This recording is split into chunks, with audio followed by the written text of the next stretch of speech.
बिस्मिल्लाहिर्रहमानिर्रहीम। हमारे एक साथी मोहम्मद उमर को कुनरी बदीन में अरेस्ट कर लिया गया और उनका कसूर, उनका जुर्म क्या था कि एहसास कफालत प्रोग्राम में जो गरीब तबके को 12,000 रुपए दिए जाते, उनमें लोकल इंतजामिया 1,000 रुपए की कटौती कर रही थी और 11,000 रुपए दिए जा रहे थे, जो कि इलीगल है, जो कि गैर कानूनी है, जो कि जुल्म है इस तबके और सिंध के साथ।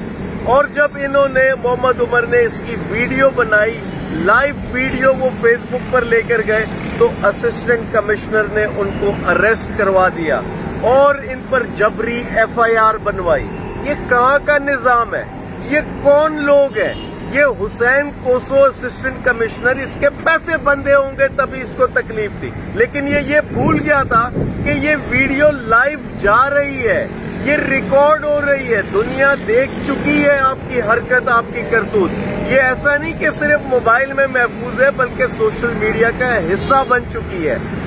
अब मैं इस असिस्टेंट कमिश्नर और इस DC को नेशनल असेंबली बुलवाऊंगा और इस मामले पर आवाज बुलंद करूंगा। ये गरीब के पैसों का क्यों हक मार रहे हैं? ये जब इस पर मीडिया पर भी आवाज चल चुकी, सिंध के दीगर इलाकों में लोकल इंतजामिया, DC ऑफिसेज, एहसास सेंटर जहां मौजूद होता, वहां की इंतजामिया, वहां का स्टाफ, वहां के लोग खुद से अपना हिस्सा बांध देते। ये आपका हिस्सा नहीं है, आपको तनख्वाह मिल रही है, जो तनख्वाह है आपकी सरकारी, ये गरीब तबके का हक है। तो जो भी लोग इन्वॉल्व हैं इस मसले में, उसको इंशाल्लाह मैं नेशनल असेंबली में बुलवाऊंगा और जवाबदेह ठहराऊंगा।